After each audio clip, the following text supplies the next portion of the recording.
Patrick Bruel atomisé après ses propos sur l'obscurantisme, la toile le compare à Nabila. En moins d'une heure, la réputation de Patrick Bruel vole en éclats. Point. Et pour cause, en le comparant à Nabila, ses détracteurs jettent de l'huile sur le feu. Qui aura le dernier mot? Si on lui avait prédit ses retombées, Patrick Bruel n'aurait jamais accepté l'invitation de Léa Salamé. On vous raconte tout en détail. SOS Patrick Bruel en détresse. Depuis septembre dernier, Léa Salamé récupère la case mythique de Laurent Ruquier. Son objectif est de parvenir à faire aussi bien, ou mieux. Ça serait un joli pied de nez à ses détracteurs. Afin de réussir cette mission sans y laisser trop de plumes, elle s'entoure de 2 collaborateurs de chic et de choc. D'un côté, les chroniques du caustique Philippe Cavrivière font grincer les dents des invités. De l'autre, le culte Christophe Detchavanne fait son grand retour sur le petit écran. Récemment dézingué par Mathieu Delormeau, les téléspectateurs s'écharpant à son sujet. Contre toute attente, cette semaine, Patrick Bruel va être dans le collimateur des haters. Après 3 décennies de tournée à guichet fermé, Patrick Bruel estime qu'il n'a plus rien à prouver.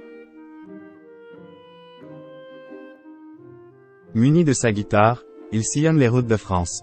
Au début de sa carrière, gérer ses fans n'a pas été une mince affaire. Qu'à cela ne tienne, il va s'accrocher à sa bonne étoile comme à une bouée de secours. Contrairement à d'autres camarades de sa génération, il ne mélange jamais son talent et ses idées politiques. Sauf que sur le plateau, il ne va pas avoir le choix. Dans l'histoire de la Ve République, jamais un quinquennat n'aura débuté autant sur les chapeaux de roue. Interrompu à cause de la pandémie, Emmanuel Macron fait une promesse à ses électeurs. Celle d'aller au bout de sa réforme des retraites, quitte à abuser du 49.3. Sollicité à ce sujet, Patrick Bruel donne son avis. Il ignore encore que tout cela va se retourner contre lui. Faisant le distinguo entre les parlementaires et le « peuple dans la rue », il va rapidement s'en mêler les pinceaux. Déplorant la « facture », il estime que la seule issue serait de « calmer les choses », de reprendre le débat, de remettre « tout » sur la table.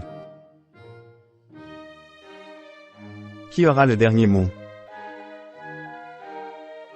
En entendant l'analyse de Patrick Bruel, notre collègue Éric Morillo sort de ses gonds. Voulant à tout prix l'opinion de ses followers, il résume cet extrait à sa manière. C'est « beau comme du Nabila ».